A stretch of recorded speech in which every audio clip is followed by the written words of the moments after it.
اعوذ باللہ السمیع العلیم من الشیطان الرجیم بسم اللہ الرحمن الرحیم. ناظرین کرام، ایک بار میں پھر حاضر ہوں. در نجف کے بارے میں انشاءاللہ آپ کو میں بہت مفید معلومات دوں گا. یہ سفید رنگ کا پتھر ہے اور جو نجف اشرف عراق جائے مدفن مولا کائنات امیر المومنین حضرت علی کرم اللہ وجہ میں بکثرت پیدا ہوتا ہے.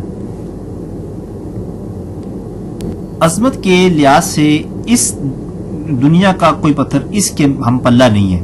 یہ پتھر اللہ تعالیٰ نے طائف میں امیر المومنین حضرت علی کرم اللہ وجہ کو عطا فرمایا. قادر مطلق ذات نے اس کی بہت پیداوار رکھی ہے، جس کی وجہ سے یہ بہت ارزاں ہے، یعنی تک ہر امیر و غریب شخص اس کو خرید سکتا ہے اور اس سے مفید ہو سکتا ہے. عام طور پر یہ پتھر بالائے زمین ملتا ہے. اگر در نجف بالائے زمین نہ ملے تو اس کے لیے حکم ہے کہ زمین کھود کر نکال لیا جائے.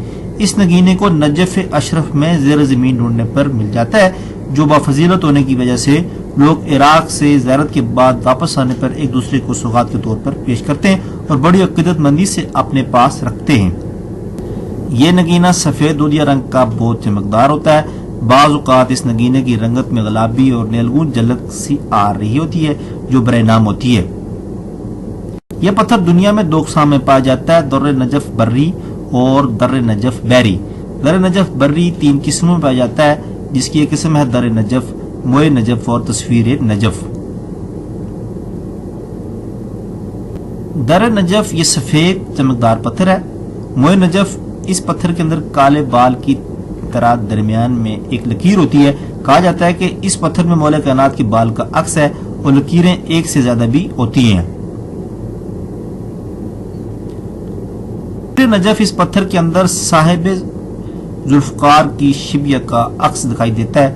مشہور زمانہ درویش اور صاحب فیض حضرت وارث علی شاہ مرحوم یوپی بھارت والے فرماتے ہیں کہ اپنی سوانح حیات کتاب حیات وارث میں اس پتھر کے بارے میں لکھتے ہیں کہ وارث علی شاہ مرحوم اس کے بارے میں فرماتے ہیں کہ آج دنیا میں وارث علی کو جو مقام اور نام حاصل ہے وہ اس نگینہ یعنی در نجف کی وجہ سے ہے. ان کی کتاب علی علی عیسیٰ 2 میں یہ بات درج ہے. یہ سفید بلوری چمک کا ہوتا ہے جس کی قیمت زیادہ نہیں ہے، اس لیے نقلی ہونے کی بہت کم امید ہے. عام جگہ سے آسانی سے یہ مل جاتا ہے. بری کی نسبت بحری زیادہ شفاف ہوتا ہے. در نجف آنکھوں کی روشنی بڑھاتا ہے. اس پتھر کو دیکھنے سے آنکھوں کی بیماریوں کو آرام ملتا ہے. در نجف کا تعلق ستارہ قمر سے ہے. جن حضرات کا یہ ستارہ پیدائش کے ذائچے میں کمزور ہو ان کو یہ نگینہ راس آئے گا. یہ نگینہ برسرطان والے افراد کو قمر کے نحس اثرات سے بچاتا ہے. جن حضرات کے نام کا پہلا حرف ڈال سے شروع ہوتا ہے وہ یہ نگینہ استعمال کر سکتے ہیں. یا جن لوگوں کا ستارہ قمر ہے، یا جو لوگ پیر کے دن پیدا ہوئے ہیں، یا لوگ جولائی میں پیدا ہوئے ہیں، ان کو یہ بہت راس آئے گا. یہ نگینہ اپنے پہننے والے کی شخصیت کو اجاگر کرتا ہے. جون کے آخری ہفتے اور جولائی کے 20 یا 22 تاریخ کے درمیان پیدا ہونے والے افراد ستارہ قمر اور برج سرطان کے زیر تحت آتے ہیں. ان حضرات کو اس نگینے کی مشتری سے لازمی فائدہ اٹھانا چاہیے.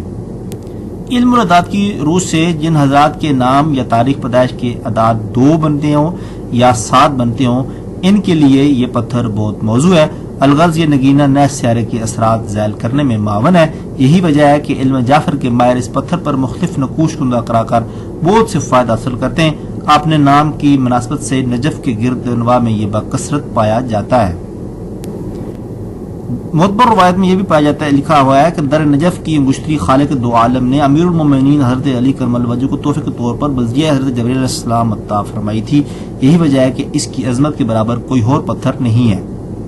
حضرت علی کرم اللہ وجہ خود در نجف کی انگشتری اپنے دستے مبارک میں پہنتے تھے اور اس کو باعث برکت تصور کرتے تھے. حضرت مفصل بن عمر ایک دن در نجف کی انگشتری پہنے ہوئے حضرت امام جعفر صادق رضی اللہ تعالیٰ عنہ کی خدمت میں حاضر ہوئے تو آپ نے ارشاد فرمایا کہ اے مفصل، تم کو معلوم ہونا چاہیے کہ یہ نگینہ ہر شخص کے لیے درد چشم کا علاج ہے. اس کے دیکھنے سے آنکھوں میں روشنی بڑھتی ہے. حضرت ابو طاہر نے فرمایا کہ حضرت امام حسن عسکری علیہ رحمت کا ارشاد ہے کہ در نجف کی انگوٹھی پر نظر رکھنا باعث خیر و برکت ہے. جب اہل بیت کا قافلہ شہر موصل سے گزر رہا تھا تو ایک مقام پر سر مبارک امام حسین علیہ السلام سے پتھر پر خون کا قطرہ گرا اور اسی جگہ وہ قطرہ باقی رہ گیا۔ ہر سال روز عاشورہ پر یہ خون تازہ ہو جاتا تھا اور شہر کے لوگ اس کی زیارت کو جمع ہو جاتے تھے۔ عہد عبد المالک بن مروان نے اس پتھر کو گم کرا دیا تھا۔ انگوٹھی کا نگینہ اس طرز میں جڑوایا جائے کہ نگینے کا حصہ نیچے سے کھلا رہے تاکہ اس کی شعاعیں انسان کے جسم کے مسامات کو متاثر کر سکیں۔ بعض نگینوں کا مس ہونا بھی بہتر ہے۔ ماہر معدنیات اور سائنسدان کا کہنا ہے کہ سنگ جواہر میں مغناطیسی قوت بھی موجود رہتی ہے۔ پتھر آپ در نجف پہنے یا کوئی بھی انگوٹھی آپ پہنے، اس کا نیچے والا حصہ اوپن ہونا چاہیے، یعنی چاندی اس کے نیچے نہیں ہونا چاہیے یا کوئی بھی اور چیز پتھر، تاکہ آپ کے جسم کے ساتھ مس کرتا رہے، تب ہی اس کا بہترین فائدہ آپ کو اس سے ہوگا۔ حضرت سعدی رحمۃ اللہ کا بیان ہے کہ حضرت عمر بن عبدالعزیز کی انگوٹھی میں ایک نادر و نایاب قیمتی نگینہ جڑا ہوا تھا۔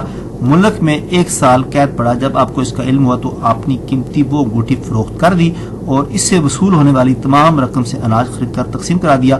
اصحاب نے دریافت کیا تو آپ نے فرمایا کہ بے شک یہ نگینہ مجھے بہت عزیز تھا، یہ در نجف تھا، لیکن یہ گوارا میں نہ کر سکا کہ لوگ بھوک سے تڑپیں اور میں ایسے قیمتی جواہر انگوٹھی میں استعمال کرتا رہوں۔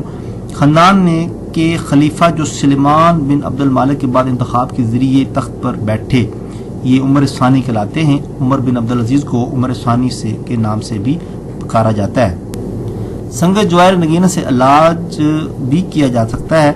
جس شخص کے آنکھوں کے بینائی کا مسئلہ ہو، ایک تو وہ اس پر نظر رکھے، دوسرا اس نگینے کو کسی بھی پانی میں ڈال کے برتن میں رکھ کے کچھ دیر رکھنے کے بعد اس کے چھینٹے اپنی آنکھوں میں مارے تو انشاءاللہ اس شخص کو اس سے ضرور فائدہ ہوگا۔ یہ انگوٹھی جس دن بھی آپ اپنی انگلی میں استعمال کریں، حسب توفیق کم از کم 5 روپے کا صدقہ خیرات کر کے پھر اس کو آپ استعمال کریں اور اس سے آپ کو انشاءاللہ لازمی فائدہ ہوگا۔ چاند کے شروع کی تاریخ میں پیدا ہونے والے افراد کو، یعنی قمری جب چاند آتا ہے جو قمر النور کہتے ہیں، 1 تاریخ سے 14 تاریخ کے درمیان قمر النور ہوتا ہے، اس دوران پیدا ہونے والے تمام افراد کو یہ انگوٹھی فائدہ دے سکتی ہے۔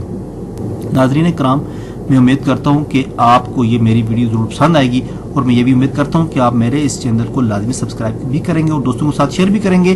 اسی کے ساتھ مجھے نئی ویڈیو تک اجازت دیجیے۔ بہت بہت شکریہ۔ اللہ حافظ۔